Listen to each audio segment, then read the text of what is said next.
Some things are. Some things are. Not everything is anti-Semitism.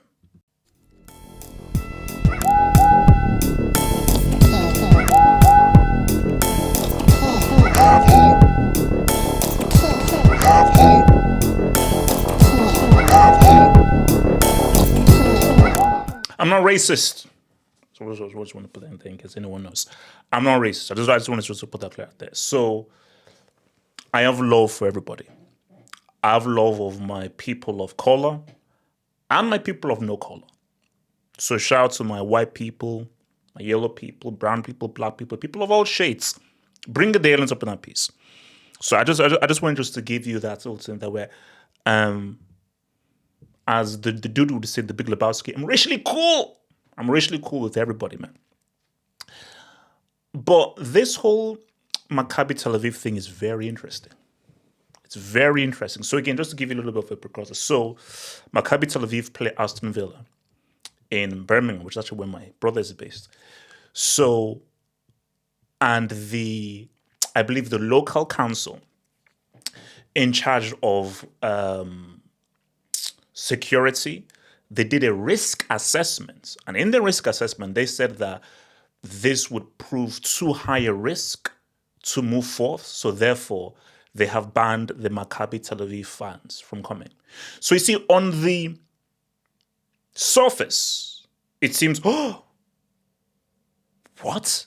So you are punishing these innocent Jewish fans for the atrocities of a psychopath known as Netanyahu. That is unfair. You can't just paint someone with one brush. It's like, oh, you think President Tinubu is a very bad person, so therefore you're now going to reprimand me.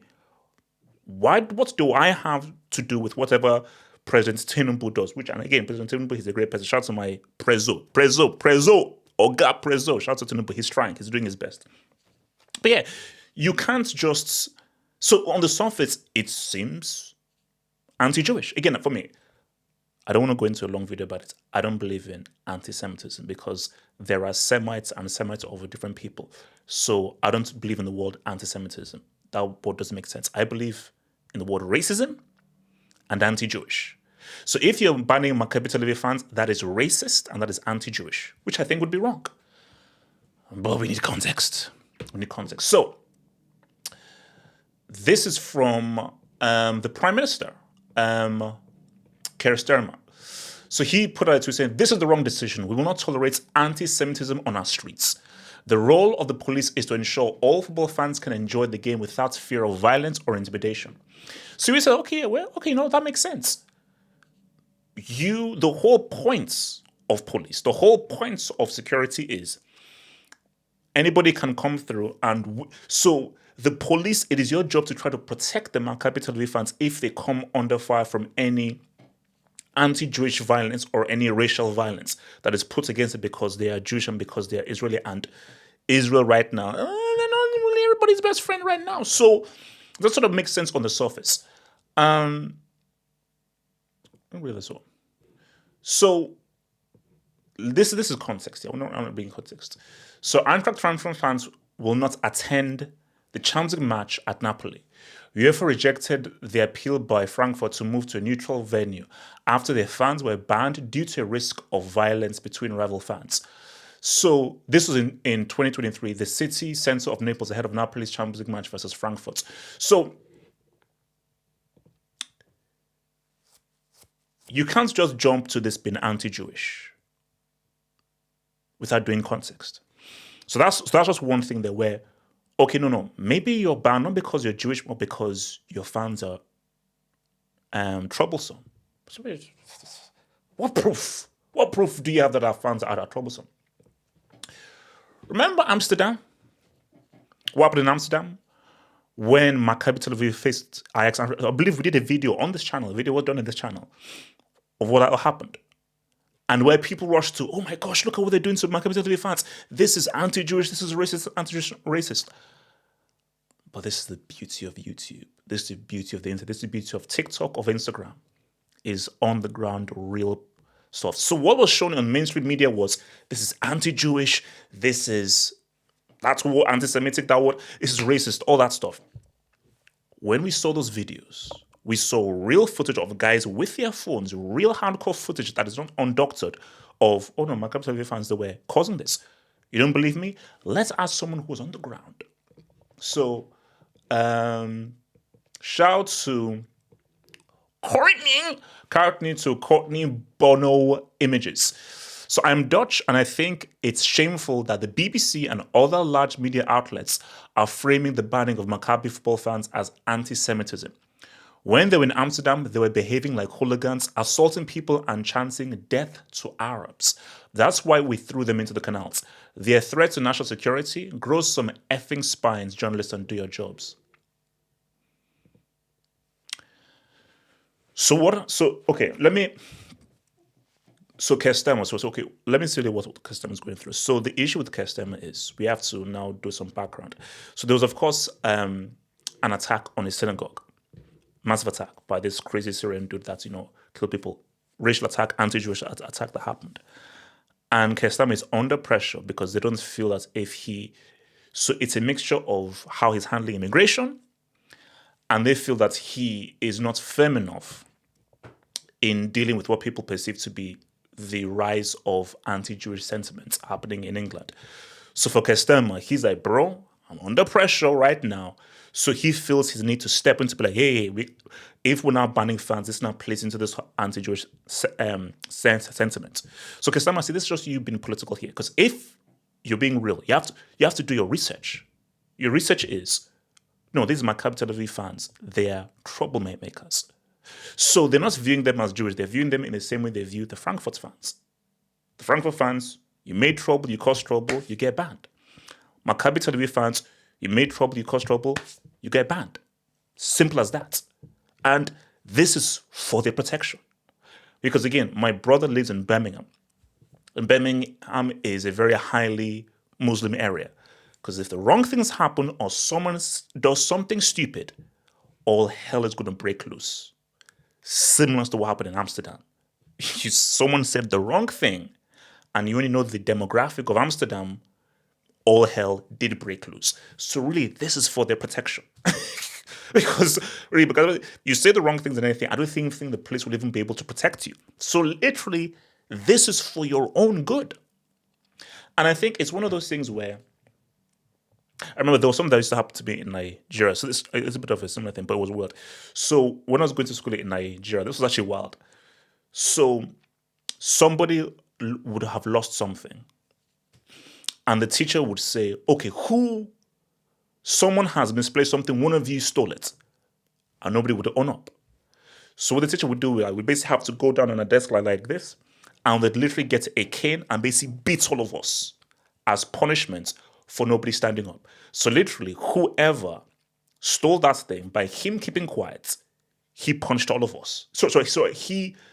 By him keeping quiet, he punished all of us. Look, it's Nigeria. It's a wild way to punish people. So what that was, so the psychology of that was, you're sort of now putting pressure on the guilty guy to be like, yo, say something because we're going to get beaten and we're going to suffer because of you. So what is happening here is sort of like the thief here is like Netanyahu and his government. And what they're doing is pretty much having an effect on all Israeli people and all Jewish people out there. And see, guys, here's the thing. This is a football channel. So I'm not here to be political. Like, that stuff is for the other channel. But all I'll say is this. You can't keep using the anti-Semitic card. You can't. I'm sorry. You simply can't. Again, as I said again, I'm not Jewish. I'm not Muslim. I don't practice Islam. I don't practice Judaism. So I'm not on either side. I'm just a man with a lot of logic. And as a man with logic, I'd have said this for years, from back in the days with Yasser Arafat and in the freaking 90s. So I've had this sentiment since the freaking 90s of like, what Israel is doing is wrong. And this was back in the late 90s. And I said to my mom that, Mom, what is Israel doing? Isn't it wrong? And then my mom said, well, they're God's people. They're God's people. I was like, okay. I was like, okay, fine, they're God's people. But it's like, But I was always like, so I was like, okay, yeah, okay, I suppose maybe, but I don't know, but that was always the sentiment that was put out there, there goes people. So, and again, I don't want to go deep into this, but there's something I've always wanted to. So the way say that, so when people sort of have issues with what Israel are doing, the response is, so you don't believe Israel has a right to exist? And people forget to add something. So we say, okay, of course they have the right to exist. At what cost? They always forget that last bit. 100% they have the right to exist. 100%. But they have the right to exist at what cost? Who has to suffer? Or does it not matter who suffers or who has to bear the consequences of their right to exist? That's what I say. And beyond that, don't Black Americans have the right to have reparations based on the 400 years of slavery? Don't Black Americans have the right to their own land after they were stolen from their land and their descendants have to suffer for hundreds of years due to what happened to slavery? So don't Black Americans deserve reparations? Don't they deserve to have their own land? So many people deserve a lot of stuff, and them deserving reparations on their own land, that is a cost that has to be paid. So yes, that comes at a cost that deserves to be paid. But for Israel's right to exist, which of course they have a right to exist, but who has to pay the cost? Who has to suffer? That's what I would say. But look, as I said again, this is for the other channel. But just keeping it back to football. Not everything is racist. Not everything is anti-Jewish. No, it's not. These are just a bunch of hooligans who people in Amsterdam said, no, they caused everything. And they caused the issues. And the local council in Birmingham have just made a risk assessment decision, which is that this has nothing to do with racism. This has nothing to do with being anti-Jewish. This is a purely football decision as to what's happened with the Frankfurt fans. Similar with these fans, this is going to cause a serious issue. So we got to ban these dudes. So, it's never always really that as deep as people want to make it out to be, pretty much, man. So it is what it is, man. But crazy world we live in, man. Crazy damn world we live in, bro. Think about becoming a Football Hut member. If you're a desktop merchant, just click on the join button below, over here. Or if you're a mobile phone merchant, just click on the join button below the video over here and join the true elite content crack addicts. Peace.